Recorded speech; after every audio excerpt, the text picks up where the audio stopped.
وہ اپنی خبر نہ رہتی، اپنے آپ سے غائب ہو جاتے، اپنے کپڑے پھاڑ لیتے اور کئیوں کی معروم برباد ہو جاتی۔ یہ آپ کی مجلسوں کا حال ہے۔ جو آپ کے پاس جو دعا کے لیے آتا، آپ جس کے لیے دعا کے لیے ہاتھ اٹھا دیتے، اللہ پاک اس بندے کے حق کے اندر آپ کی دعا کو قبول کر لیتا۔ یہاں تک کہ کیونکہ یہ فیض پیچھے سے آخر اسلام کا تھا، کیونکہ امت مصطفیٰ کے اندر آخر اسلام نے جو فیض اور جو نسبت اور جو اپنی قربت حضور غوث اعظم کو ولایت کے اندر عطا کی ہے، وہ کسی اور کو نہیں عطا کی۔ خود حضور غوث اعظم شیخ عبد القادر جیلانی فرماتے ہیں کہ جب میں ریاضت سے مجاہدے سے فارغ ہوا، 40 سال کا عرصہ گزرا،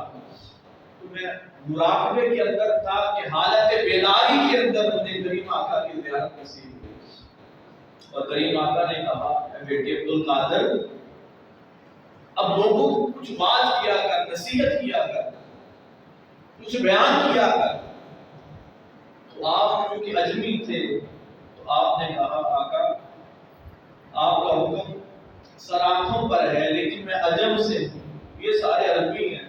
تو میں اسے کیسے کلام کروں؟ تو حضور غوث اعظم کہتے ہیں کہ کریم آقا نے حالت بیداری کے اندر بلال تھا، کہتے ہیں کہ اپنا منہ کھولو۔ جو غوث اعظم کہتے ہیں کہ میں نے منہ کھولا، کریم آقا نے اپنا لعاب عطا کر دیا۔ کہتے ہیں کہ آقا علیہ السلام کا وہ لعاب عطا کرنا تھا کہ آپ نے کہا بیٹے اب واز کرو، اللہ پاک برکت ڈالے۔ کہتے ہیں لعاب مصطفیٰ کا وہ فیض تھا کہ بڑے بڑے فصیح عربی دان جو آتے میری مجلس کے اندر بیٹھتے، میرے گرویدہ ہو جاتے، ان کی حالت بدل جاتی، مریدی کے اندر آ جاتے۔ یہاں تک کہ حضور غوث اعظم کہتے ہیں مجھے نہیں یاد کہ شاید 1,00,000 سے زیادہ لوگ ایسے ہوں گے جن کو میں نے راہ راست میں لے کے آیا ہوں، رستے سے ہٹے ہوئے تھے۔ اللہ پاک کی توفیق سے کہتے ہیں کہ ان کی تعداد لاکھوں کے اندر ہوگی۔ اور یہود و نصارہ کی اگر بات کریں، غیر مسلم کی بات کریں، تو حضور غوث اعظم کہتے ہیں کہ مجھے یہ اندازہ ہے کہ شاید 5,000 سے زائد لوگوں نے میرے ہاتھ پہ کلمہ پڑھا ہے اور ایمان لائے اور محمد مصطفیٰ صلی اللہ علیہ وسلم آپ کی غلامی کے اندر آ گئے۔ دوران باز پھر اب محبت کا ادارہ دیکھیں، آپ کا ایک خادم تھا، اس کا تھوڑا سا قد لمبا تھا، آپ اس کو کہتے تھے محمد طویل، لمبے قامت والے، لمبے قد والے، لوگوں نے مذاق اڑانا شروع کیا۔ آپ کا وہ خادم کہتا ہے کہ آپ کے اس جملے کی وجہ سے اور اس محبت کی وجہ سے اللہ پاک نے میری عمر کے اندر برکت رکھ دی، اور وہ ان کے مرید 100 سے زائد عرصہ 125 اور 130 کتابوں کے اندر ملتا ہے۔ اتنی لمبی عمر اس مرید نے پائی، اس خادم نے پائی۔ لوگوں نے کہا شاید اس کے قد کی وجہ سے اس کو مذاق لیا ہے،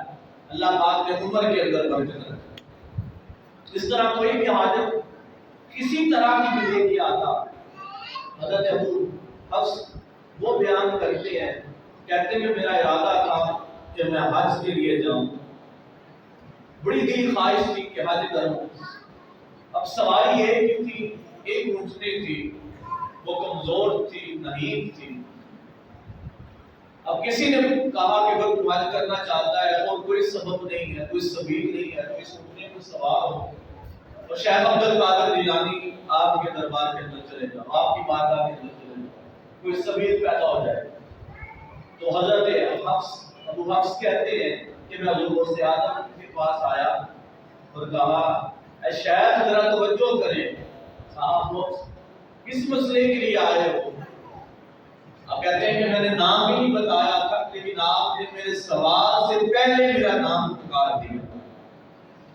اور کہا کہ جب شیخ آپ میرے نام سے باخبر ہیں، نام کو جانتے ہیں، تو پھر میرے آنے کا جو مدعا ہے وہ بھی آپ کو پتا ہوگا۔ تو حضرت شیخ عبد القادر جیلانی مسکرائے، کہا جا اللہ پاک تیرے حج کو قبول کرے۔ کہتے ہیں حضور غوث اعظم نے اونٹنی کے اوپر اس کی پشت پہ ہاتھ رکھا حضرت ابو حفص کہتے ہیں خدا کی عزت کی قسم میں بغداد سے چلا، جو پہلے سے سفر پہ نکلے ہوئے تھے جن کو کئی کئی دن گزر گئے، میری اونٹنی بغداد سے چلی اور مکہ جب میں نے چاہا کہ اونٹنی رکے تب وہ رکی، اپنی مرضی سے اونٹنی نہیں تھکی اور چلتی رہی۔ اور جو پہلے سے نکلے ہوئے تھے کئی دن پہلے سے، ان سے سب سے پہلے جو میرے ساتھی تھے وہ مکہ المکرمہ کے اندر پہنچے۔ یہ اللہ پاک نے آپ کو مقام عطا کیا، تصرف عطا کیا، اور اس سے بڑی بات کیا ہوگی کہ کئی جو وقت کے حکمران تھے وہ آپ سے تھوڑے پشیمان بھی ہوئے کہ یہ ایسا نہ ہو کہ ہماری جو حکمرانی ہے اس کو کوئی مسئلہ ہو جائے، ان کی حکمرانی خطرے کے اندر نہ چلی جائے۔ تو انہوں نے اپنے وزیروں مشیروں کو بھیجا کہ جاؤ اس کے پاس جاؤ، اس کو کچھ لالچ، ہر بندہ لالچی ہوتا ہے، کچھ لالچ دو، خزانے کے تھیلے لے جاؤ، اس کو کہ یہ مجلسیں کرنا چھوڑ دے، لوگوں کو واعظ نصیحت کرنا چھوڑ دے، اور جس طرح یہ پہلے عبادت کرتا تھا، منسوخ رہتا تھا جنگوں کے اندر، ایسا کرتا پھرے، ہمیں کوئی پرواہ نہیں ہے۔ جیسے آج تو بڑا اجتماع ہو جائے،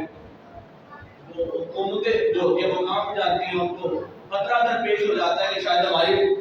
حکومت کو نہ گرا دے۔ تو موجودہ جو اس وقت حکمران تھا اس نے اپنے ایک وزیر کو بھیجا، اس نے کہا کہ یہ عبدالقادر کے پاس جاؤ، اس کو جا کے یہ خزانے کے تھیلے پیش کرو۔ وہ وزیر آیا، اس نے وہ جو تھیلے تھے جس کے اندر خزانہ تھا وہ حضور شیخ عبدالقادر جیلانی رضی اللہ تعالیٰ عنہ آپ کے سامنے رکھا اور کہا کہ یہ ہمارے حاکم نے، سلطان شہر نے آپ کے لیے یہ خزانہ اور تحفہ بھیجا، آپ اس کو قبول کر لیں۔ آپ نے کہا کہ ہماری لو اللہ سے لگی ہوئی ہے، ہمارا اللہ پہ توکل ہے، اسی پہ بھروسہ ہے، کسی چیز کی کوئی حاجت نہیں ہے، تم اسے واپس لے جاؤ۔ انہوں نے مجبور کیا، انہوں نے کہا آپ کو یہ قبول کرنا پڑے گا۔ تو غوث اعظم نے کہا کہ ہمیں کوئی حاجت نہیں ہے، اگر کبھی حاجت پڑی تو ہم مانگ لیں گے۔ لیکن جب انہوں نے زبردستی کی، ان وزیروں نے زبردستی کی، تو حضور غوث اعظم نے دونوں طرف تھیلے پڑے ہوئے تھے، آپ نے ایک ادھر ہاتھ ڈالا، ایک دوسری طرف ہاتھ ڈالا، اور وہ سکے نکالے اور آپ نے ایسے ان کو دبایا۔ تو دبانے سے کیا ہوا کہ ان سکوں سے خون نچڑنا شروع ہو گیا، اور کہا کہ تم یہ ہمیں کیا پیش کرنے آئے ہو، یہ تو رعایا اور عوام کا خون چوس چوس کے تم نے اکٹھا کیا ہوا ہے، اس سے تم ہماری ضرورت کیا پوری کرو۔ شخص کام اٹھا، اس نے ہاتھ جوڑ لیے اور معافی طلب کی۔ حضور غوث اعظم نے کہا اگر تو اپنی بات پر پشیمانہ ہوتا، معافی نہ کرتا، تو خدا کی عزت کی قسم اگر میں ان کو دبائے رکھتا تو یہاں سے خون چلتا اور تمہارے محلوں تک پہنچ جاتا، اور ہر کوئی تمہارے حال سے باخبر ہو جاتا۔ تو وہ اٹھے اور جو وقت کا سلطان تھا، حکمران تھا، اس کے پاس گئے اور کہا کہ جاؤ تم بھی معافی مانگو۔ انہوں نے بھی ہاتھ جوڑے اور معافی طلب کر لی۔ اسی طرح وہ دور سلطان نور الدین زنگی کا بھی تھا، ایک اور آپ کے خادم ہیں حامد الخازنی، وہ کہتے ہیں کہ میں حضور غوث اعظم کی خدمت کے اندر آیا، میری حالت اتنی اچھی نہیں تھی، تو میں نے آ کے کہا کہ دعا کر دیں کہ اللہ پاک میرے حالات کو کچھ بہتر فرما دے۔ آپ مسکرائے، کہا اے ابو الحج حامد، تمہارے حالات میں بہت اچھے دیکھ رہا ہوں، تم تو سلطانوں کے ساتھ ان کے دسترخوانوں پہ بیٹھ کے کھانا کھاتے ہو۔ تو وہ یہ بھی بزرگ تھے، کہتے ہیں ابو الحج کہتے ہیں کہ میرے پاس تو ایسی کوئی کیفیت نہیں،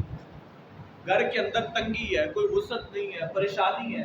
لیکن آپ نے عجیب بات کر دی کہ میں سلطانوں اور بادشاہوں کے پاس بیٹھ کے ان کے دسترخوان میں ان کے ساتھ شامل ہوتا ہوں۔ تو آپ نے کہا جاؤ اپنے علاقے کی طرف واپس چلے جاؤ۔ اب وہ واپس گئے اور جس علاقہ کی طرف حسران کا ایک علاقہ تھا وہاں سلطان نور الدین زنگی کی حکومت تھی۔ کہتے ہیں جب میں اس علاقے میں پہنچا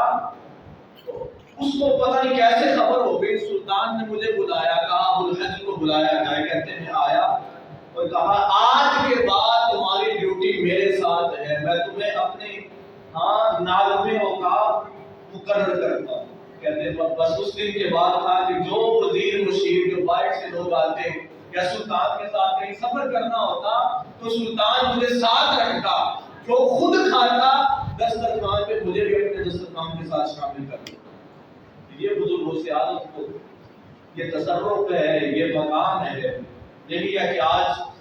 پھر جو اللہ کی خاطر اپنی زندگیاں قربان کر دیتی ہے، اللہ پاک ان کو بھی یہ پھر مقام عطا کرتا ہے۔ آج یہ کم و بیش 1000 سال گزرنے کو ہے، لیکن آپ کے مریدوں کے اندر اضافہ ہو رہا ہے، آپ کے ساتھ محبت کرنے والے لوگوں کے اندر اضافہ ہو رہا ہے، اور یہ تاجدار کائنات کا خاص فیض ہے جو غوث اعظم کو نصیب ہوا۔ اللہ پاک نے غوث اعظم کی بھی محبت نصیب فرمائے، آپ کی ولایت کو بھی سمجھ کر اس پر پیروں ہونے کی توفیق عطا فرمائے۔ وآخر دعوانا